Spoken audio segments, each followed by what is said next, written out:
Hello, everybody, and welcome. Welcome to our ISE Fireside Webinar. We're so thrilled to be with all of you today, and we've got a great topic to just talk about. We're going to be discussing securing identity in a digital-first world. And our sponsor today is SailPoint. So we want to say a special thank you to SailPoint for being our sponsor and for their great partnership with T.E.N. We really do appreciate you guys. We have some great panelists today, and I look forward for having them to introduce themselves. But before we do that, let's just go over and run a show for what we've got planned and on deck today. You'll hear from each of our panelists, and they've got some great intros and insights to share with each of us overall. Then we'll hear from our sponsor, SailPoint.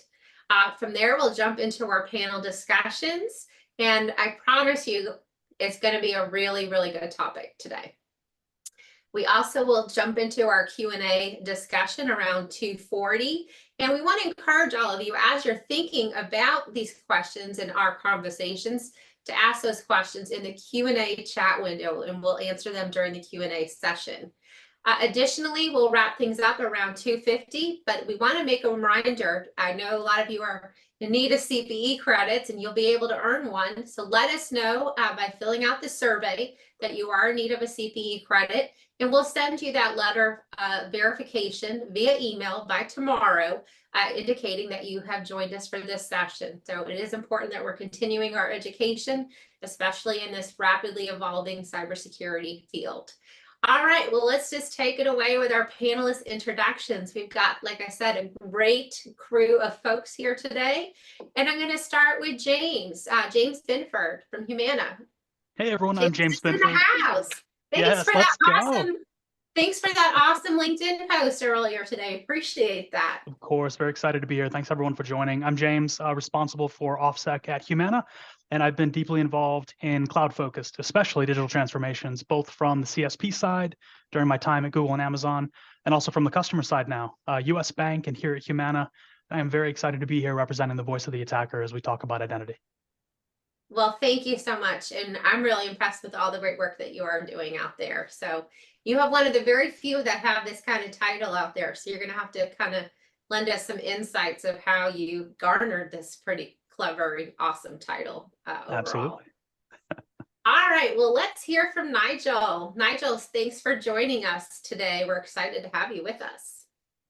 Hi, Nigel Miller from Maximus. I'm the Deputy CISO here at Maximus. I'm over cybersecurity services, and a large part of what we do deals with the identity aspects of this security. So we have sort of the beginning with the processes that we have to secure the identity, secure the systems and all those fun things, all the way to the end where we have incident response and security operations and all those fun things. So if the end of the process is having a bad time, the beginning of the process probably needs to be stepping up their game. So fun strategy. And I really appreciate you all having me here.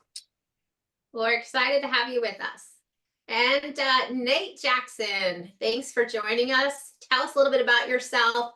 And again, as we said off camera, I love the art gallery behind you. That is so cool. So you have to tell us real quick about that. And then just tell us a little bit about what you got going on at SailPoint. Sounds good. I appreciate it, Marci. Thank you very much for the privilege of being here. You can see some of the artwork from my 5 little artists in the house. For those of you that I haven't met, I'm Nate Jackson. And over the course of my career, I've had the privilege of being a lot of different things. But today, with SailPoint, I get to analyze emerging industry and organizational challenges to help the company predict where all of you need to be later on in the future to help you execute your business safely and securely. And for those of you that don't know SailPoint, SailPoint essentially invented identity security almost 20 years ago.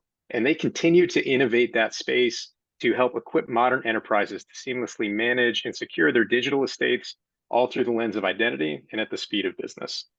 Hopefully you'll learn a little bit more about us and our perspective throughout the course of this panel today. Well, thank you, Nate. And actually, I do remember when SailPoint was started. So I'm dating myself quite a bit, and it is awesome to have you with us and really being the market leader in identity management. So we're looking forward to having your insights as well. Well, gentlemen, are you ready to jump into a great conversation? Let's go. Yeah. Let's go for Yeah, it.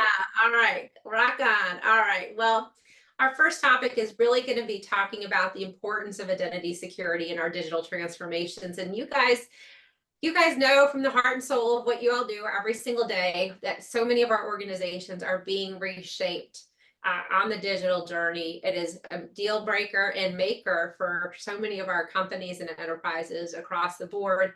And what we're seeing firsthand is a resurgence in identity because it has become really the core of this evolution.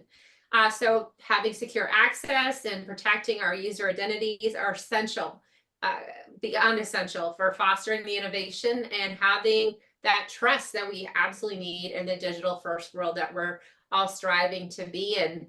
So our sensitive information is certainly vulnerable in so many of the legacy systems out there, and even some of these new and emerging systems if we're not protecting them carefully. So, and also as a picky end user that's very tech savvy, I really want to see a seamless user experience across the board.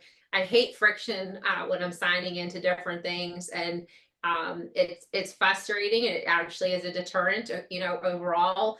And I'm looking for operational efficiency out there. I think we all are because we're being asked to do more with less. So let's talk a little bit about identity security and enabling some of our secure innovations that are out there. So James, I want to start with you, and I love the title, Director of Defense Offensive Security, because it's a little controversial. It's got a little sizzle to it, but we're with today's modern enterprises, we're facing so many internal pressures from our executives, our boards, just and then the external ones from the public at large with large expectations. There's these regulatory demands that are just kind of crazy in some regards and realistic and maybe a little unrealistic. But how can we, telling our folks today, how can we really see identity security contributing to this secure innovation, empowering our workforces while we're going on this amazing digital journeys? Yeah, what a challenge. I like to say I put the offensive and offensive security. I don't really, but it is a lot of fun to say. I like that a lot. Yeah. So yeah, we live in a world where, we've got a lot of competing pressures. Executives, boards of directors, they want two things. We want you to move fast, deliver innovation. All that to them generates value. Meanwhile, regulators are ready to catch you if you slip outside the painted road lines. And of course, you've got our offensive security teams like mine, waiting like a big old spider to find leaked and improperly stored credentials to support the success of our operations. So identity security helps us relieve this pressure for all of our stakeholders by making identity easier to manage throughout its life cycle, right? So from provisioning, you've got to keep your credentials protected, usage logged, and you've got to deliver credentials quickly. Throughout the life cycle, we've got to log, we've got to identify anomalies, manage alerts, we've got to adjust access as an employee or a system's life cycle continues. As people move roles, take on new responsibilities, as platforms go to different teams, all these things are things that we have to think about throughout the life cycle of identity. And then, of course, we have to think of the end of the life cycle. Systems get shut down, people move on to new roles. You got to think about that, and you have to make identity easy to remove, and you've got to maintain long-term logging for at least as long as your regulators need to see that logging for you. So that's where a tool like SailPoint comes in to play, and it's extremely critical to, again, relieving the pressures that your executives feel, that your boards feel, that your regulators are putting on you, and helping your IT security and IT teams manage through this challenge. Because like you said, identity is critical. It's the perimeter now.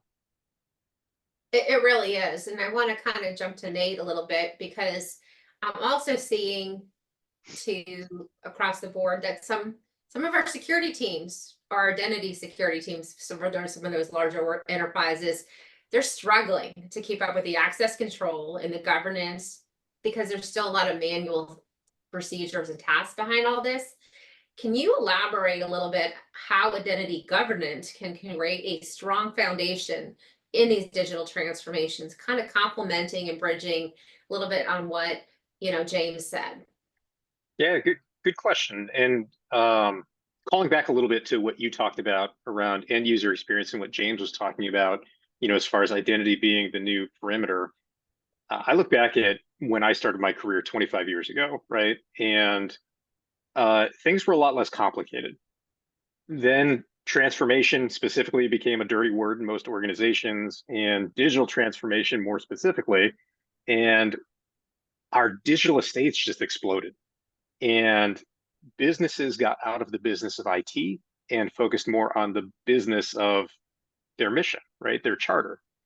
And bringing that all back, that meant that all of a sudden technology teams and business technology teams needed to find and adopt technology very, very quickly at the speed of business, literally. And that left them struggling, oftentimes supplanting what should have been an automated task with a manual task, or foregoing, really formalizing process so that there wasn't a deficit to the business itself and they could maintain their competitive edge. My perspective and SailPoint's perspective is, if you can establish a strong identity governance platform and really adopt that program methodology, that gives you the basis to now frame all of those new innovations and technologies and progressive actions you need to take to empower your business in one centralized logistical method. Now, selfishly, we think that SailPoint is the best place to do that, because we can automate a lot of those manual tasks, give you lots of AI-assisted guidance, still let people make those high-value decisions and let you do it confidently, so that you don't necessarily feel like you have to over-rotate into the manual tasking arena to keep up with the speed of business, whatever your business may be. So I'm going to kind of go to Nigel now. And, as I said earlier, a lot of us are being asked to do a lot with more with a lot less. So talk a little bit about, and I know you're very operational, so tell us a little about some of the key operational benefits that you think, from your experience, that a strong identity security framework can address the identity security challenges of today and in going into tomorrow, because these transformations are just I think journeys, multiple years and months overall to implement, and they're always being perfected with a lot of different new technologies being inserted into the equation. Absolutely. So setting up some guidelines, some things that in processes really to make product selections. And I think this goes what Nate was kind of going towards. Getting the solutions that actually will integrate with all your identity platforms is another big key part to being able to do more with less. So in order to do more with less, you have to be able to automate. We have the, I'm so sorry, somebody is knocking on my door, kids. So in order to be able to automate, you have to have the right solutions that can be automated, and SCIM platforms and the SailPoint type solution would be the path to go. And it could be SailPoint, it could be something else, but I will say that from my perspective, we've had a lot of success with getting SailPoint automated to automate our access with the solutions that we have. So if you're involved early in the process, you can make the selections of the right tools that would integrate with your identity IGA platforms to be able to do that. So to do more with less, the only way to do that is with automation. And you can only automate if you have the right tool selection early in the process. Well, I agree with you there. Let's talk a little bit about that tool process as we kind of go into our next topic areas, really about implementing some of these AI-driven identity security solutions overall. And there's a lot of advantages. I guess you answered the door for a second. That's so funny. Implementing an AI type of driven identity security solution out there, and I'm seeing, and I think you guys are probably would concur with this, it's really AI is transforming so many different parts of cybersecurity, but especially in the identity security arena, by providing these advanced tools for managing and protecting our digital identities. And so the predictive nature of this and the mitigation of risks, and of course the streamlining, because we talked about some of the manual tasks that go into all this, can really enhance our overall security posture. So I want to dive into a little bit with these solutions, but leveraging AI in terms of identity can help us also, I think, help us stay ahead of some of these evolving threats and really, improve our security posture. So Nate, I want to go back to you. I mean, you have such a great vantage point. You work with so many amazing customers out there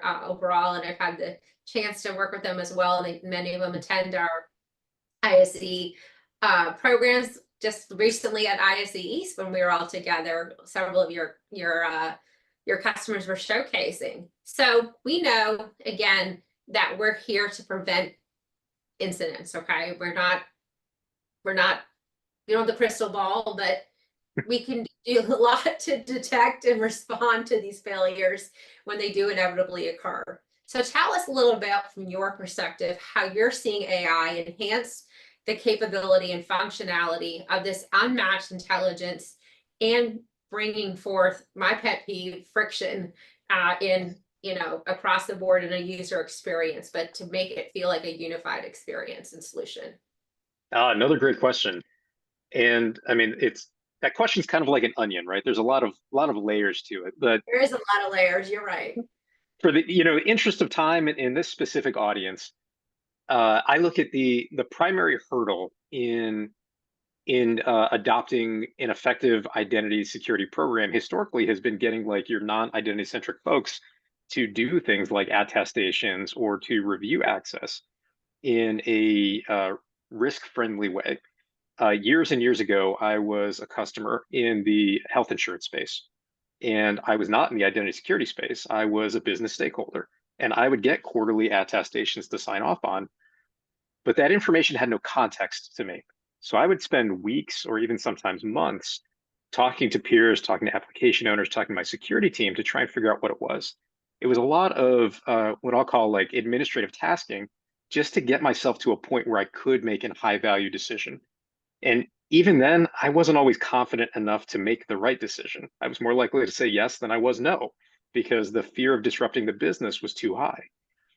With modern solutions today that are incorporating AI, that do things like peer group analysis of those identities, access profiles, and then provide not only the data telemetry to the reviewer, but also a recommendation on if it should be approved or revoked based on that data telemetry.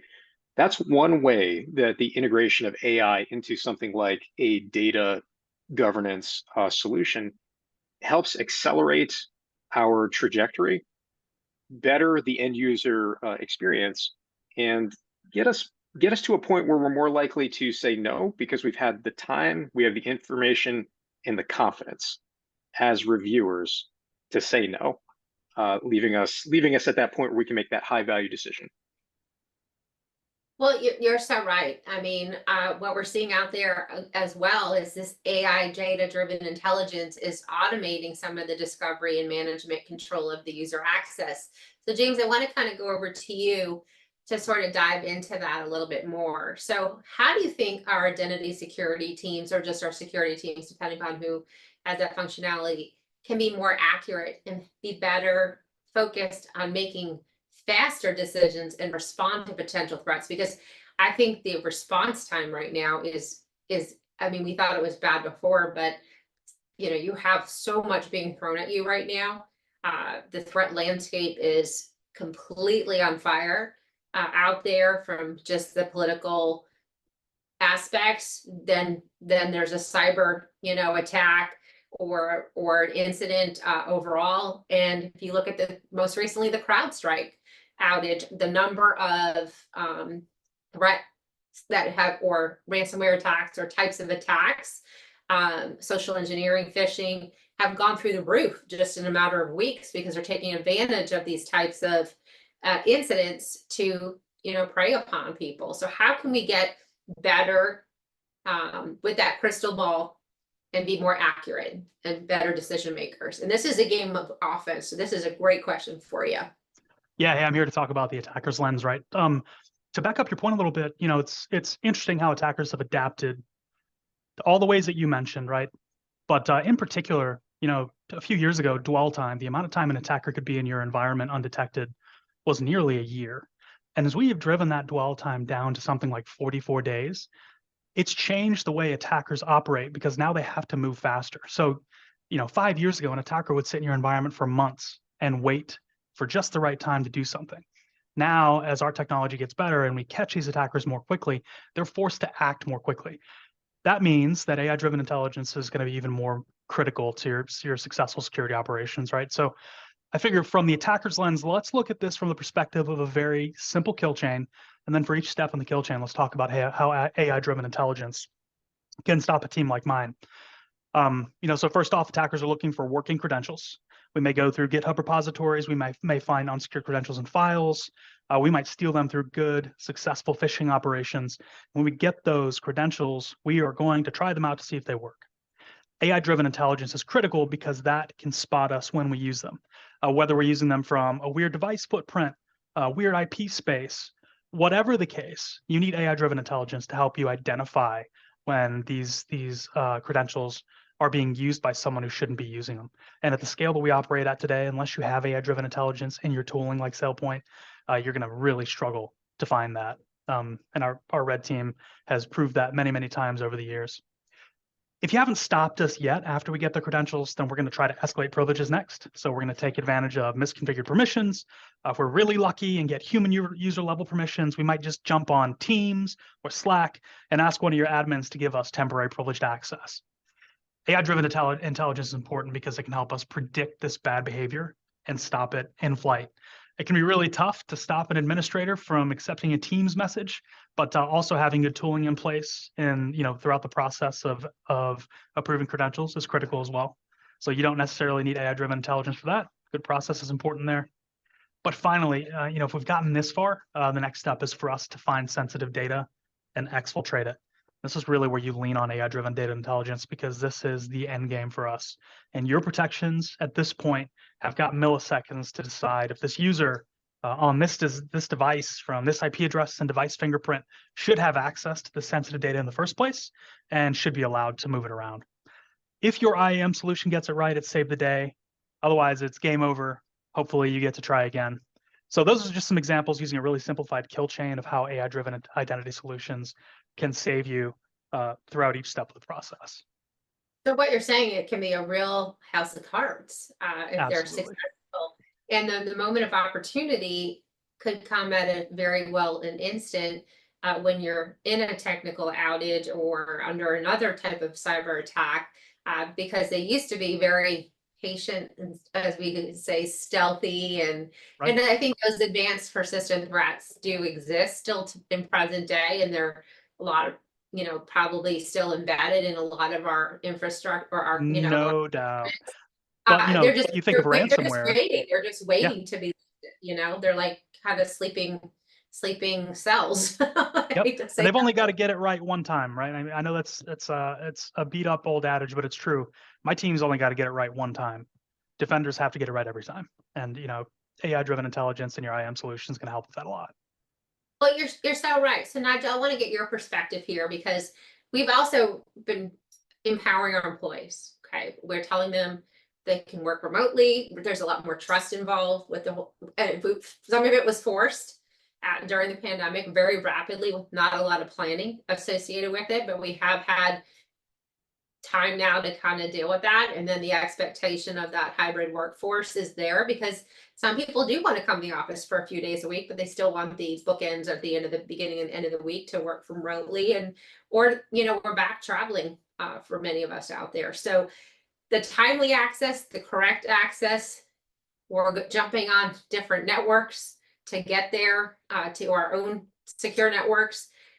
We're also trying to engage more business users overall to say something when they see something, I should say, when they say something. So they've got to identify that risky access for us because we're not there. They want they want that access.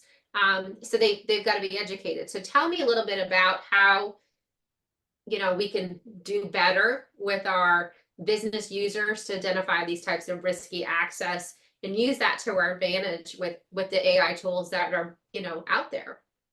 So this is a great topic, and I'm so some people we're all scared of AI a little bit. Well, I'm very excited about the AI aspects of things that are that are up and coming and things that are going to make our lives easier across the board. So there's three different aspects when I think of how AI is going to increase our ability to react and appropriately address the concerns as they're coming through, from not only from the business side, but from the security side, to make sure that we can really get our arms around things. So we have the initial process, which really the IAM people should be identified when something strange is happening, or there's an anomaly of access or something like that that's super high risk. That's where you're probably your SecOps or your IAM group needs to come in and just, this is identified as something that doesn't seem right. Then we have the second, which is where you pass some of that off to the business units that understand who has access to what and should have access to things, and then risk rating those types of things. And it used to be that you'd have basically a job title, and then you could look at the job title. Does that make sense? Who do they report to? Well, with all of the additional AI capabilities that are up and coming with solutions like SailPoint, is, you know, I have the benefit of getting these reviews with SailPoint to see the up and coming things, the new fancy AI-driven pieces to the puzzle. So you can put the information in the hands of the business units to make the appropriate assessment at the time of their access review, and they can start removing things more appropriately, which is a fantastic step in the right direction.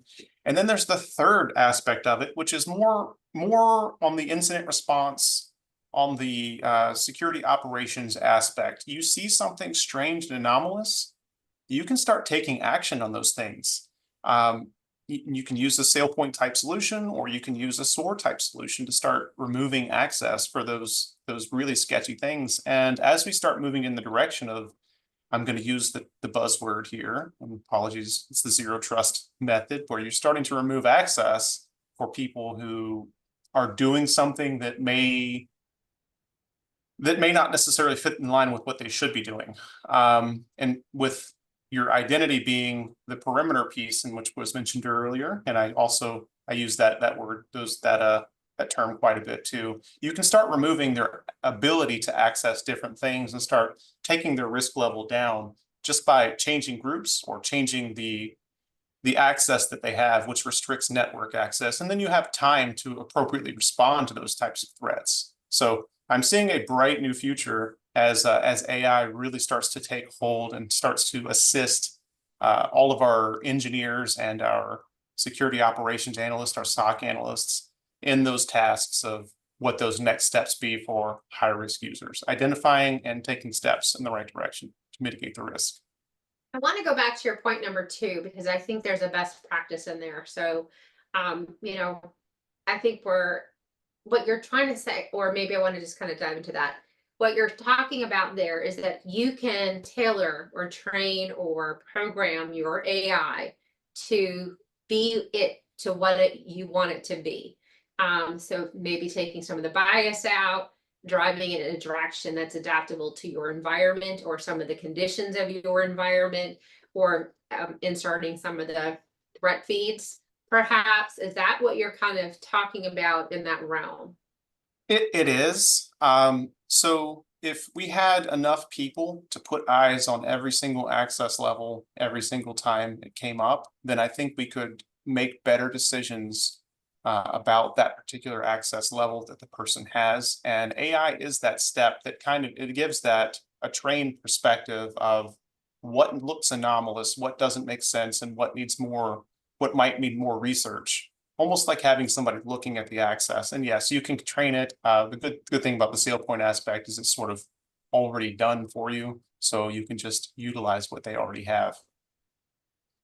So it comes sort of ready for you to kind of make it a little bit more of your own, but with the best practices or the basics in there. So let's kind of shift gears a little bit, because I am a big fan of, as you guys know, through our ISE programs, to connect, collaborate, and celebrate. But I think the connecting and the collaborating is critical and very unique to our industry, because you can have different organizations that are competitors in the business world sitting in the same room together with the same set of adversaries and the same threat landscape, that by collaborating we get better overall. So let's just talk a little bit about some best practices for achieving identity security excellence in our organization. So what we've talked about today is really identity security is requiring a very comprehensive approach that includes some governance, continuous monitoring, and proactive risk management. And these best practices really can enhance our organization's security posture and really advance our transformation, our digital transformation goals. So I want to talk a little bit more about protecting against breaches and ensuring compliance, because we can get nailed big time in compliance if we're not really dealing with that overall. I know compliance does not equal security, but it does help a lot in the budget. And then just fostering a little bit about a culture of security in our organizations, because I do believe it's so important to educate our users to see something and say something overall, and not just go want to click on something that comes into their environment because it looks kind of like legit, right? So James, I'm going to go to you. We all know security is not one and done, because we still will all be here years and years later, because somewhat of our industry is somewhat insulated, I think, from challenging economic times, because they need us because it is over advancing. So we've got to also practice vigilance and adaptation. So as a leader, again, I just think it's so cool that you're in offensive security. So I'm gonna kind of admire that a little bit, but how can we embed this into security context across our different environments, you know, regardless of industry, just to stay ahead and still be in alignment with these compliance issues that really, really keep creeping into the folds? I mean, I feel like every day there's one that kind of comes up out of nowhere from some random group out there that, you know, is doing that, which obviously lends itself to needing more frameworks, but it gets more and more complex is what I'm trying to say. So tell me what you think about all that. Yeah, you know, the breaches and stuff that you mentioned are only the ones that you see in the news. There are thousands of these things on a daily basis. If you Google the right pages, it really is mind-boggling. So, you know, again, taking the attacker's lens, if you're trying to keep folks like my team out of your environment, you've got to get the basics right. You got to keep the ball away from us in the first place. So protect your credentials, manage your privileged access, put MFA everywhere. That I still am just shocked at how many of these major cyber attacks started with an internet-facing portal that didn't have multi-factor authentication on it. You've got to get that blocking and tackling right, or the rest of it really doesn't matter. And once you get the basics right, then you've got to have a solution that integrates seamlessly in your environment.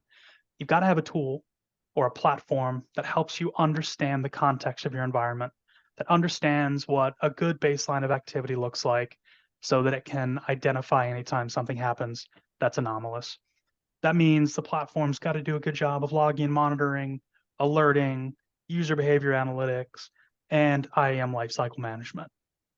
And then finally, it's never really finally, but you know, like you were mentioning earlier about AI and how it's going to help us do a better job.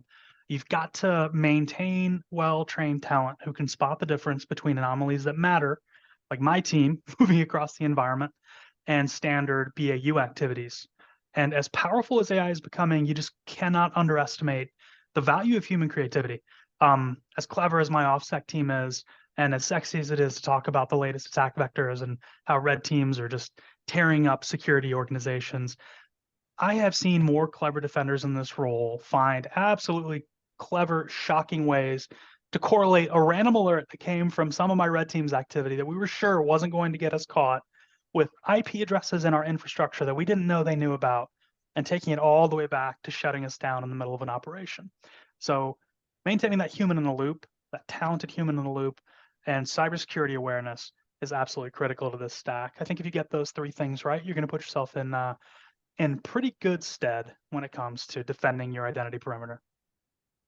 Well, wholeheartedly agree. Wholeheartedly agree. And, you know, without ways to identify or verify these identities out there, because this is what you're really speaking about, I think the digital world becomes more and more vulnerable to a place where criminals reign. I mean, we just talked about how much faster they can respond by using AI as well and other circumstances out there overall. So as y'all indicated earlier, our personal information, our corporate secrets can be stolen very quickly, and in some cases even be held hostage, like by ransomware or accounts being emptied. So Nigel, why are we sometimes forgetting about security and personal privacy though, in our digital world? Because, I think some of I don't want to date myself a little bit, but some of the younger people don't really identify privacy or personal information, because they just put everything like out there on TikTok and social media and talk about everything and things that you would never talk about when we were kids, or share, in a public forum. But I think our thresholds of a lot of this have gone down because of social media, just engagement and just behaviors that were, advanced during the pandemic. But certainly the threat actors out there are taking full advantage of this, and that translates back into how we still function in the workplace, of just how we're wanting the tools and technologies and what we're sharing, and just being susceptible to some of this. It's a few aspects of it, and oh boy, we are all out there. I mean, social media, you want to interact with your family, you pretty much have to have a social media account.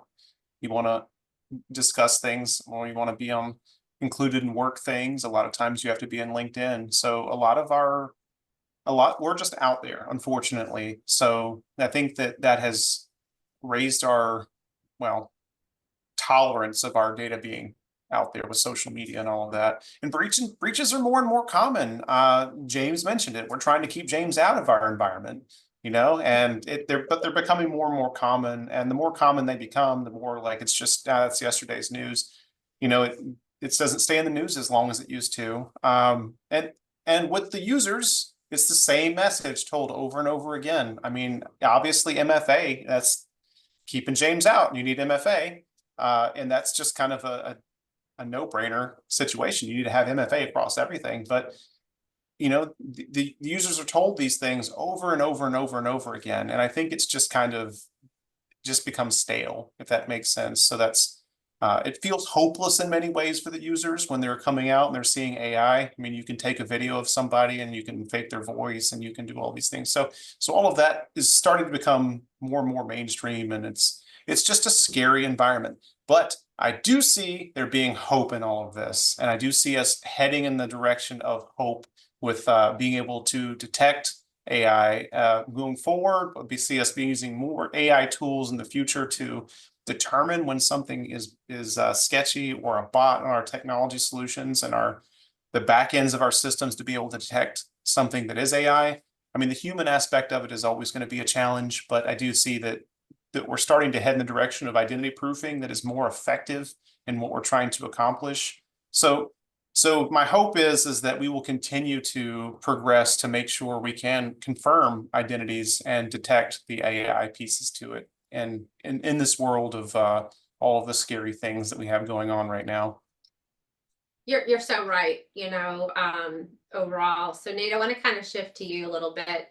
You guys were just with us as our exhibit presenting sponsor at ISE East. And, what we heard loud and clear, that there's an increasingly borderless and digital world out there. We're talking about privacy. Some people think about privacy in different ways and each other, in generational. And security can't be necessarily constructed with walls around sensitive information, because it's out there. I mean, the end user is putting it out there, like we're sharing on LinkedIn, we're sharing on all different platforms overall. So identity is really, I think, like with the resurgence of it, but has become really the new frontier of both privacy and security, where some of the nature of our entities are completing, out there, and the transactions themselves are being denied from completing others because of all this. So now you have AI on top of the whole thing, adding to the complexity of the whole thing.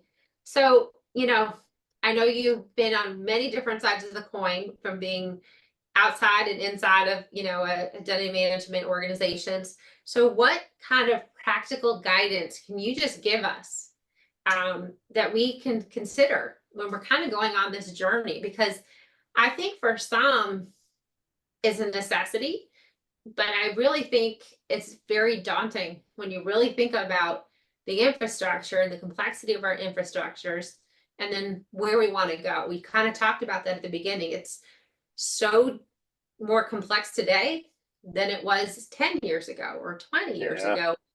And we'll probably laugh at ourselves when we watch this in 20 years from now and, you know, with our little walkers. But kind of laugh at, talking about this, but I mean, I just would love your perspectives, Nate, because I think you are a visionary out there.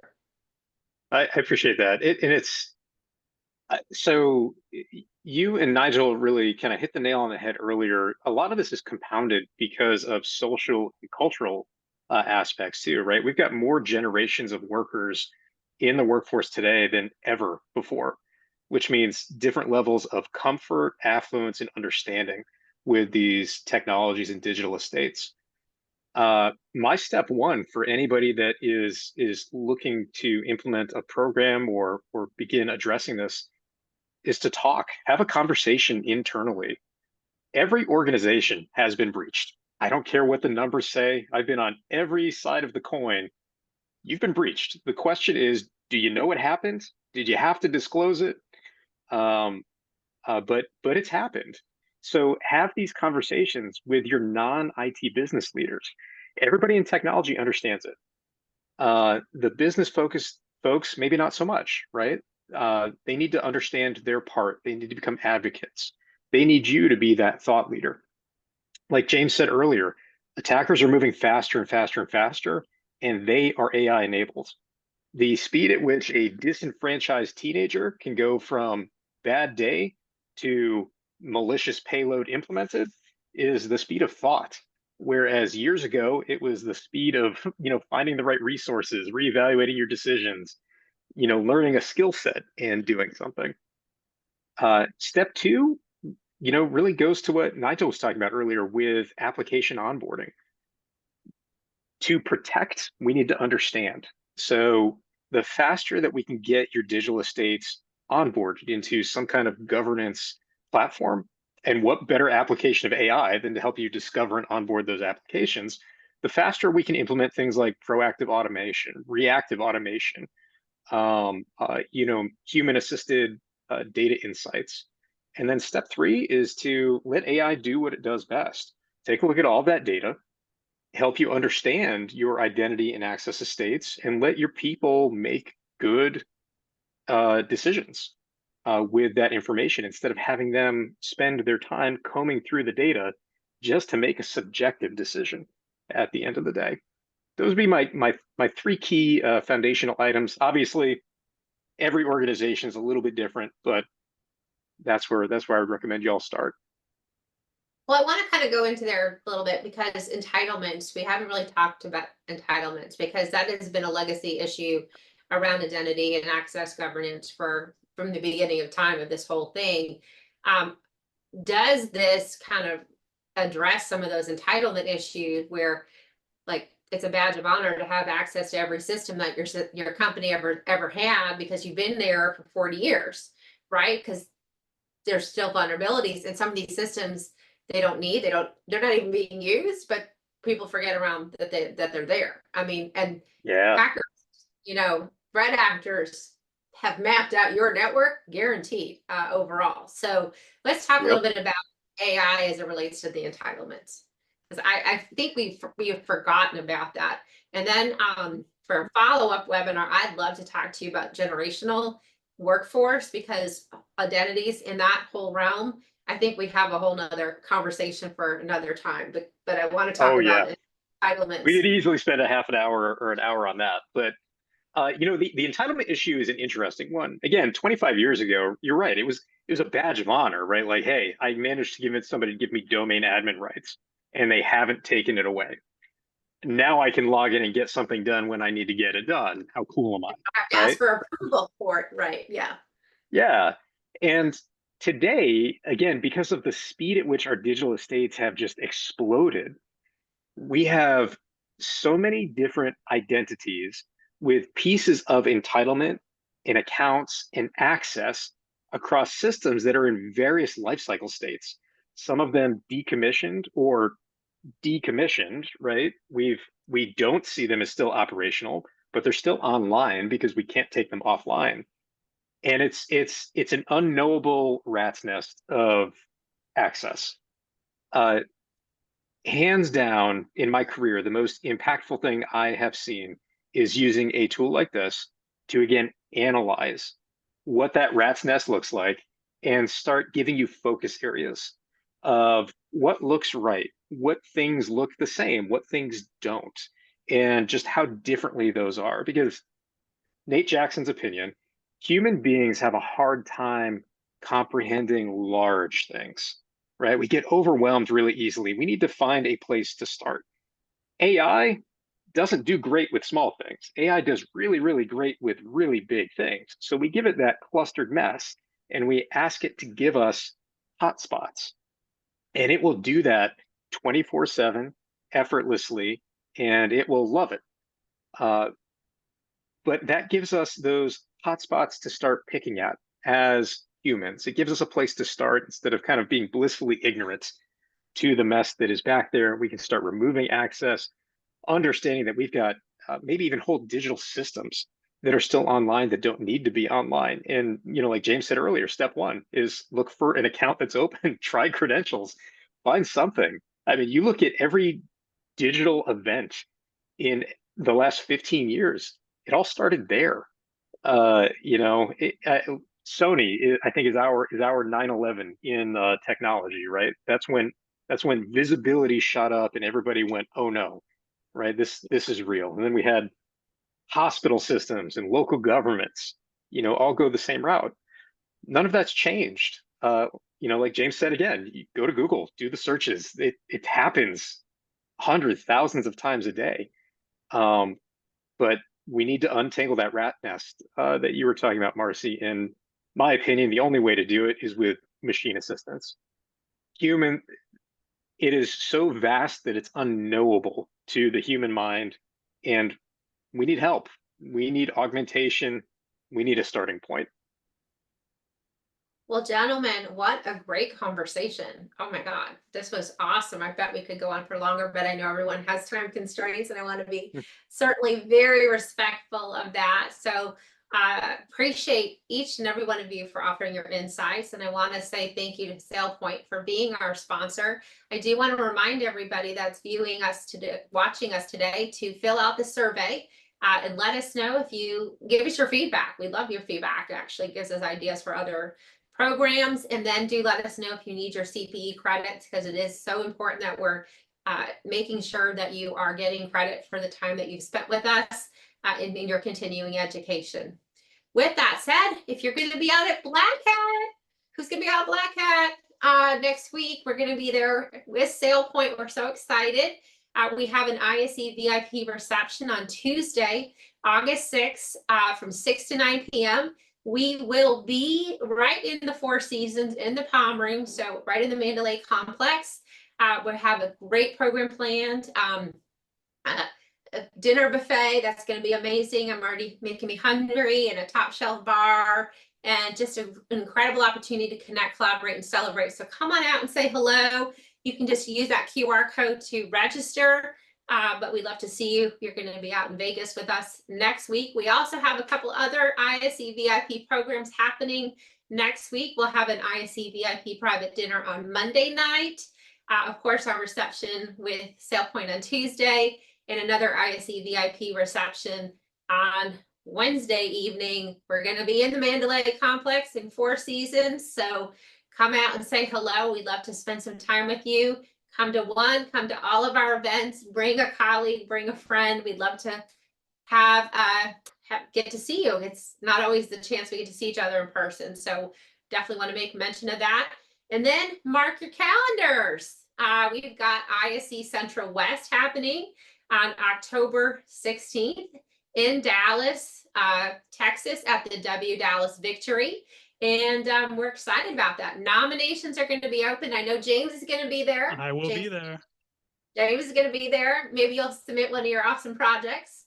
But we are wanting to invite everybody to submit their nominations. It is a national program. So if you live in California, you live in Massachusetts, you live in New York, you live in Georgia, you live in Illinois, or wherever you live or work, feel free to submit your executive and or project category nominations. But mark your calendars to join us on October 16th in Dallas. Great time of year to be in Dallas. It's not too hot, not too cold. I don't really think it gets that cold in Dallas, but sometimes it does, like just it does in Georgia. But anyway, look forward to seeing everybody out at Black Hat in Vegas. That will be very hot next week and cold inside. So bring your layers overall and join us in Dallas on October 16th. But get those nominations in because you want to connect, collaborate, and celebrate. And we're so excited that we're celebrating 21 years, excuse me, 21 years, a little bit older, one more year older than SailPoint, all of our cybersecurity success. I want to thank everybody for coming today. And I want to thank our panelists, Nate Jackson, Nigel Miller, and James Binford, and SailPoint for being with us today. What a great conversation. Nate, we're going to need to get together about the generational aspects of identity because I think that would be a really cool topic to kind of chat about. And I'll see y'all soon. Thanks again. Thanks, y'all. Thank you.